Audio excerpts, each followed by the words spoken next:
One.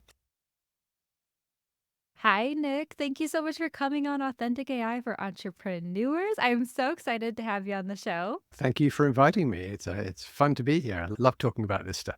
Oh, yes, me too. If you can't tell, we're about to get nerdy. It's going to be fun. But before we dive into that, I did introduce you just a little bit in the intro, but I'd love to hear from you. Who are you? Tell us a little bit about yourself. Me, well, I'm by trade, I'm a copywriter, and I've been copywriting since 1979. So just a single career my whole adult life. So I'm totally a writing nerd. I really like to write simply, like just everyday language, which is actually incredibly hard. I know it sounds like the easy side, but it's actually not. It's easy to do the complicated writing, but harder to do the simple. Anyway, I'm rambling, but I love to write. I've probably written every day since I started. So I enjoy writing. Yes. Oh, man. And I was chatting with you before we hit record. I have been a word nerd my entire life as well. But I do like to kick off these conversations by just asking you, how did you start dipping your toes into the world of AI? What did that look like for you? I think I dipped my toe into that original launch. When was it? November 2022 of ChatGPT, which is 3.5, that first public model. I dived into that within the first 24 or 48 hours. I'm obsessed by the new stuff. I'm not a technology person, but I'm fascinated by technology. I heard about this thing and I just tried it and it completely blew me away. It wasn't my first interaction with AI. I'd used AI in chatbot development like maybe 5, 6 years ago. And back then it was very complicated to connect with and interact with any kind of artificial intelligence. Very limited, made my brain hurt really hard. And then along comes ChatGPT and it just completely blew my mind. I remember the day when I first started just interacting with it. And we take it for granted now, but to have something that you can just talk to was just unbelievable. And the quality of the output, mind blowing. So, like I said, I think I started within 48 hours of the launch and I just didn't stop because I was just so amazed and fascinated by this. And it's so easy for us now to take it for granted. But any kind of application before that, like software, is that you write code and you put it in, and then the code has to be exactly correct. And you always get exactly the same output because that's how code is. Even on my keyboard, if I press Shift D, I get a capital D every time. And it's the only way to get a capital D. So that's been our experience with any kind of software. But this is different. You can ask something so many different ways and you get so many different kind of replies. And it really is conversational. So I've been fascinated just ever since by this whole process and watching as it grows and develops and stumbles, makes mistakes. Oh my gosh, totally. It's so funny to me. I just chuckle every time I hear about AI giving out weird answers or it making a mistake or something. It really is fun, the unpredictability of it. And it's been really Right. interesting to see how people come to use it, right? I do feel like to use these tools, you do have to have somewhat developed conversational skills, right? Which is just really funny. And I've also found that people who tend to be using it in a more strategic way and getting better results from it, not feeling frustrated with it necessarily, are the people who also understand what it's like to work with a team member and maybe be in Mhm. charge and give instruction in that way. Have you noticed anything like that? Yeah, it took me a while because most of our experience with any kind of software to be very structured in our input. And then I suddenly realized that I can treat this as a collaborator. I can go back and forth. So I used to just give instructions. And I remember it probably took me a couple of weeks to get there for me to actually type in, hang on, what do you think? Which again, you would never do with traditional software. And it took me a while Uh-huh. to think, hey, I can do this. I can say, what do you think? And it came back with stuff. I'd ask, hey, what am I missing here? Or I'd ask for, hey, give me 10 headlines for this topic. And it would. And I'd say, okay, now give me 10 non obvious topics for this post or whatever. I'd specifically ask for non obvious. And it did. And it's this back and forth, this collaboration where I think the magic happens. I think if you just do straight prompts, 10-word prompt, please create this. I think a lot of people, that's the easy button approach. Write me 500 words on the health benefits of jogging and boom. Or tell me 7 must-see attractions in New York City. And it just pumps this stuff out. And that's the kind of easy button. And I think a lot of people take that route. But there's a kind of flatness and a kind of sameness there,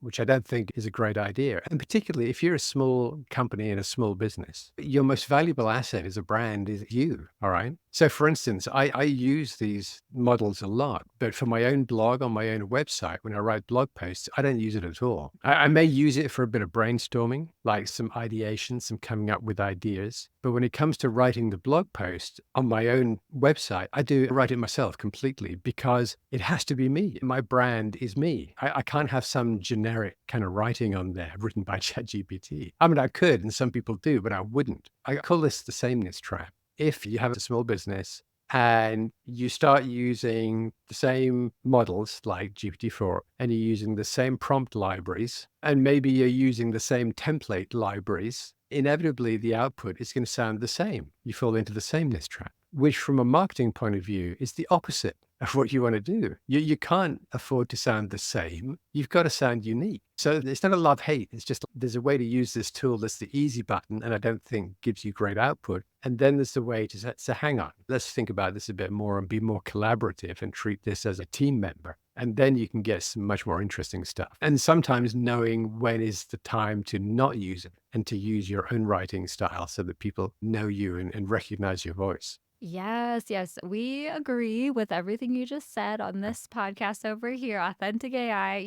I always really find it so interesting to research how can we get the most unique responses out of this tool? Like how can those people who care about not losing their authenticity and their brand's uniqueness, how can we use these tools in the best way to boost our productivity without sacrificing that authenticity, right? And so Right. yeah, I've developed a few different prompting techniques that one for sure is like generic prompts equal generic results. We need to dive deeper than that, guys. I love to brain dump a lot within my prompts, right? I have methods for training ChatGPT on my specific brand voice and my Right. knowledge. And so that's all super, super helpful. And then at the same time, have I ever copy pasted something from ChatGPT into any piece of content that I'm actually putting out into the world? Not to date. I've at least changed, a few words or one sentence here or there. But it's really hard to get those unique responses that sound like your brand. So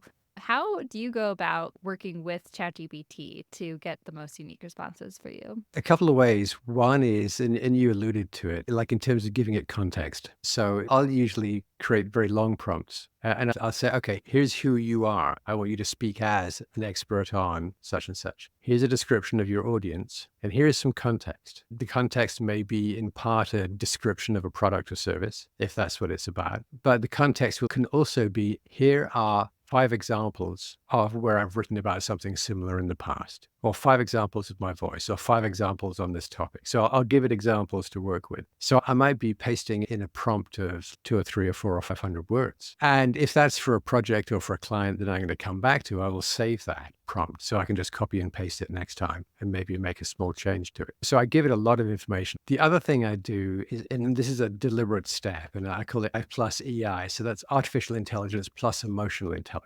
These models, they understand what human emotion is. They've read the script to Love Story and Romeo and Juliet. They had this secondhand experience of emotion and feeling, but it's always secondhand. It's always reported. GPT can't fall in love. It can't taste ice cream. It can't feel the sand between its toes on the beach. There are these sensory experiences, emotional experiences that we have as humans that they can read about, but they can't feel. And sometimes the difference is subtle, but it's very real because as humans, we're very attuned to the nuances, the subtleties of emotion. So sometimes I will, and also when I'm prompting, I don't just do one prompt and done. I'll say, okay, but again, lead more with benefits and not with features or stuff. And it does that. Okay, let's open with an anecdote or a little story at the beginning. So I do this iterative process in prompting. So I do the long form prompt with lots of context. Then I'll go step by step until I get close to what I want. So I was doing this a while ago and I said, okay, start with the story. And it was something to do with conference marketing. And the story it came up with, I thought, actually, that's not so dissimilar from something that actually happened to me. So I rewrote that opening with my own story. And because it was mine, and it was like an embarrassing moment where I forgot someone's name at a conference, like someone I'd met 20 times that I completely blanked on their name. And it was very different because it was my story and it was real. And I think people could empathize with it because I think we've all forgotten somebody's name at an event or a party or whatever. It's part of being a messy human. And these models are not messy. They may hallucinate, they may make mistakes, but they don't have that kind of messy human touch, which we like. We like people's imperfections and their vulnerabilities and their little, I don't know, their eccentricities. It's what makes someone interesting to us. And it makes a story more engaging. So I really lean into emotional intelligence. A lot of that is about listening to your audience and really understanding them before you write to them. And the other part is empathizing, to having true empathy for the people you're writing to. Can these models do it? To a point, but not all the way. So I try to get the very best I can out of AI, but I always, at the end, I sit back and think, okay, how can I layer in the messy human part, the emotional intelligence part into this to make it unique and to make it more engaging to human readers? Yes. Oh, I love that. And yeah, I know that's something that I keep reminding people too, because stories and storytelling is really just such an important part of our culture. It can be used in your business for so many things in so many ways and just boost your brand. And that is the one thing that these artificial intelligence assistants for our businesses can't know about us. Can it dish up like all the different facts and all the different stuff? Yes, for sure. But it doesn't know our own lived experiences Right. and our clients' lived experiences. And so I always remind my students, interject these experiences into your content and layer that with whatever you're having ChatGPT help you with. How else do you work with these tools to help you boost the emotional intelligence in your content? So if I go back to listening to your audience and understanding them and empathizing with an audience, I can use these models to help me do that. I keep saying GPT-4, but it could be Gemini, it could be Claude 3, it could be whatever your favorite model is. I had to write something about a product the other day, and the product was for sale, retail, but it was also for sale on Amazon. And there was like 500 product reviews. I copied and pasted about 100 of those reviews for the product. I pasted them into GPT-4 and I said, hey, go through these reviews and create me a sentiment analysis of these buyers, which for humans, for me to lay out, to print out 100 reviews and to hold them in my head, it's impossible. You can't do it. For these models, it's super easy. They're really good at big data analysis. So like within seconds, they come back and say, okay, here are the positives, here are the negatives. And it's 75% positive. And then I'll say, okay, tell me the language. What terms and phrases do happy customers typically use when they're expressing their satisfaction with this product? And it'll come back with, okay, here are the terms and words that happy customers use. So then what I do is I fall back on my copywriting training where you try to mirror the language of your audience. So if you say something to me and I get back to you and I use very similar language or the same language, you immediately feel, hey, he was listening to me. I feel heard. And so now you're paying more attention. So if you've ever been to therapy and you say, oh, I feel that people at work don't take me seriously, the therapist comes back and says, I hear you saying that people at work don't take you seriously. The therapist is just repeating what you said. And on the face of it, it's weird and maybe slightly irritating, but actually it's very powerful because it is that moment of, oh, I'm being heard. Someone's listening to me, which is very strong. I find the positive sentiment using a tool like GPT-4. I grab the language and then I'll help. So, and sometimes I'll go to the next stage and I'll say, okay, write me a sales email for this product using the language happy customers in that email. Is it always perfect? No, it isn't. I have to go in and edit and change and stuff, but it does use the language. It does start mirroring the language of happy customers. There, what I'm doing is I'm going for the sentiment, I'm going for the emotion, but I can actually use these models to get me along the way, asking it to do stuff like do a sentiment analysis, give me a sentiment analysis document on this, which for humans is really hard. For these models is really simple. So yeah, it's like the interaction, and you were saying it right at the very beginning, of this being a collaborative experience rather than a traditional software experience where you type in the command and you expect perfect output. It should be collaborative, it should be iterative, it should be feeling back and forth and going draft by draft. Yeah. Oh, I love that analysis of the sentiment with reviews. I could totally see people doing this as well with like social media captions, things within Facebook groups. But that makes so much sense to me and it's so smart. I love it. I have definitely been using ChatGPT to like brainstorm relatable moments for my ideal customers, doing ideal customer research. And it's hilarious. Whenever I have ChatGPT, like, what's like an eye roll moment or what's a moment during the day where a down to earth solopreneur will find a chuckle, you know? Right. Or like self-deprecating humor really works for my brand for whatever reason. And I always like the responses ChatGPT throws back at me. I'm like, you get me, ChatGPT. I'm like, yes, I've done that. You know, it's hilarious. But it is funny to really think about how can we use these tools to incorporate some of that emotional intelligence. And also, I do feel like that's one of those things that is hard to pinpoint for a lot of people. It feels like emotional intelligence or just like connecting with people on that emotional level. Sometimes it's hard for them to really define it and see it. And so having these tools to help us is really awesome. It's so important at every level, like in how we interact with our customers, how we interact with our partners, how we interact with clients, if we have clients, as well as in how we write to audiences. I've done talks on this where I've stood up in front of an audience and I said, okay, how many of you think you have above average emotional intelligence? And almost everyone in the room puts their hand out. We all like to think. And I'm like, no. I said, Eh, for the most part, we're horrible at this. For the most part, we're horrible listeners. We like, are you a good listener? Sure, I am. You're probably not. Like me, what happens is we get into conversation and the other person starts talking. And sometimes you get that feeling of that the person isn't really listening to you. They're waiting for you to stop so they can carry on what they want to say. All Uh-huh. right. I'm not that bad, but I know I've done that, like waiting for you, like not even hearing, filtering out what they're saying, unless they're agreeing with Mhm. me. And we're not terribly emotionally intelligent. But when I weave emotional intelligence into my use of AI, I like the fact that it forces me to try to get better in my writing, in my interaction with partners and clients, and even with customers. I think AI is a superpower, but I think emotional intelligence is also a superpower. Both of them are areas where we can improve. I love that. Cognitive intelligence, the intelligence test you took as a kid, is generally fixed for life. But emotional intelligence, you can take a test to gauge your emotional intelligence and you can improve on that by working on it. So to me, it's a fun dance, this AI plus EI, because one is like all technology and the other is all emotion. Oh my gosh. Okay. So, somewhat of a side note, but this conversation is spurring the thoughts on the new ChatGPT 4.0. And it's supposed to be a little bit more emotionally intelligent, or at least attuned to emotions. And then with the voice and kind of live video interaction model and stuff, I have not gotten access to it yet. So, I can't wait to try it out whenever I do. But it's interesting. There's been lots of conversations about people saying, "Oh, this is like the Her movie with like Right. Joe Phoenix, or he fell in love with the AI." And they're like, I heard someone else say, "Oh, the new model of ChatGPT is like flirty. You know, it's gonna make all your boyfriends and husbands fall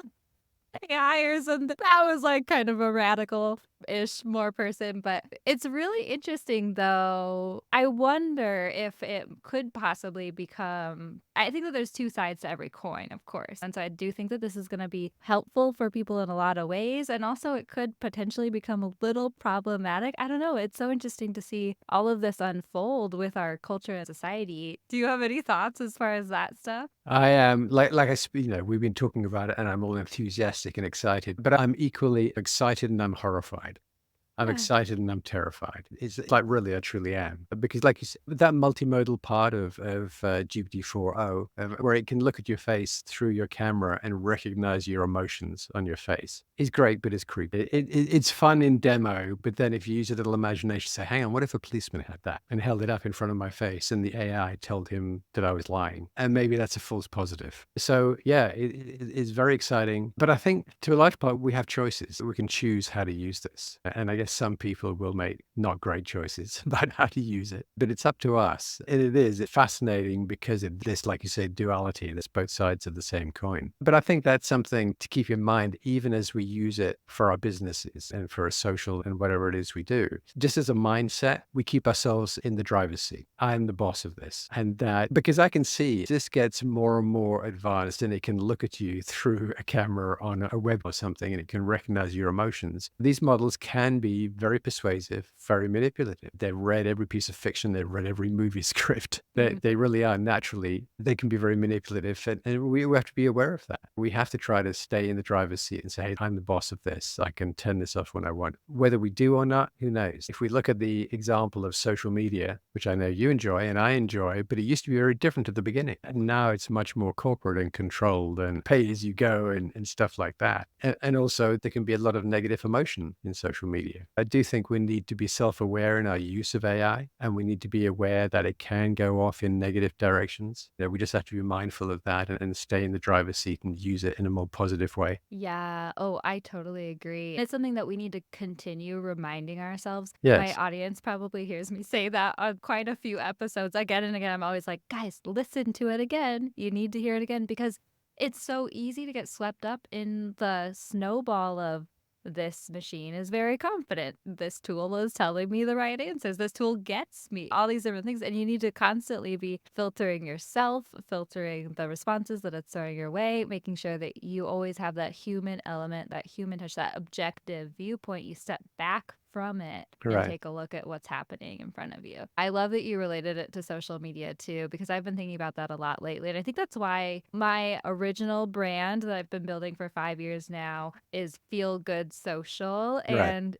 it's taking the easygoing, aligned approach to social media, recognizing that there's good things and there's bad things, setting boundaries for yourself, making it work for you in a way that aligns with you. Then for the past year, our sister brand now, Authentic AI, is taking that same approach to AI. I think that's why I feel so passionate about this stuff too, is because I do see those similarities. And it's really about making sure that we're just having these conversations and being able to be involved in the conversations that are shaping our future, being self aware, spreading the word about awareness, and really just trying to work together to choose how we want to use these tools as a culture together, too. I love your brand, Feel Good Social. It's because again, it expresses a choice, and I've always been in what I try to do, take the positive side of the coin. That positivity, just that kindness, a smile, a moment of it's so powerful and it's so generous and it brings good into the world. So I'm getting all waxing lyrical here, but there is a choice of like, am I going to express feeling good or am I going to express fear? Some marketers are all about fear. You're going to miss out. My goodness, it's the end of the world. It's the apocalypse. It's like, I try not to do that. I'm much more interested, like to your brand of, you know what, there's a feel good approach to this that is actually going to bring a little bit of light into people's lives. So I try to do the same with AI. Like I'm fascinated and impressed and terrified by its capabilities. But I do try to stay in the driver's seat and weave in the emotional, intelligent, the human, the messy human side. And also, I want to exercise human judgment on the output. I'm the boss. I'm going to decide whether is this me? Is this my voice? Is this a feel good expression or am I being overly negative? Like I can apply it's human judgment in the end is the boss. Yeah. So yeah, you got to stay in control of it because otherwise it can be, it already is. It's everywhere and it's going to be very powerful. Yes, and not just for yourself, and also spreading this message to the people in your life as well. That's what Right. I keep telling people is I'm like, guys, we need to hear this. And also, I'm telling my mom about AI tools every day, and I'm telling the lady at the grocery store. But I'm like, having these conversations because this is like just rolling out to our society on a whole, right? And so Right. have so loved this conversation. Thank you so much for coming on the show. And I know you have some goodies for us. Can you tell us how people can connect with you and find all the authentic AI goodies that you have for us? Sure. So if you go to nickosborne.com, and that's NICKUSBORNE.com, you'll find my blog there, my socials there. But if you go to nickosborne.com/authentic, you'll find I've put together a little choice of goodies just for you. And you can download some stuff, sign up for stuff, and so on. So have a peek there, nickosborne.com/authentic. Yes, thank you so much. And I know Nick has some freebies and a future what's your course about? Future. It's called future-proof copywriting. So basically, it's for copywriters and content writers. And I call it future-proof because AI is wonderful, but some writers are losing their jobs because of AI. So I call it future-proof because it is that blend that we've talked about of AI plus emotional intelligence. The emotional intelligence side is how you protect yourself from being replaced by AI because AI can't really do that. It can do emotions in broad strokes, but it can't do the subtleties that we find so attractive as humans. Yes. I can't wait to check it out myself. Thank you so much for coming on the show, Nick. Thank you Appreciate for inviting me. I just love that whole feel good approach that you have. I think it's super important and adds to the good in the world.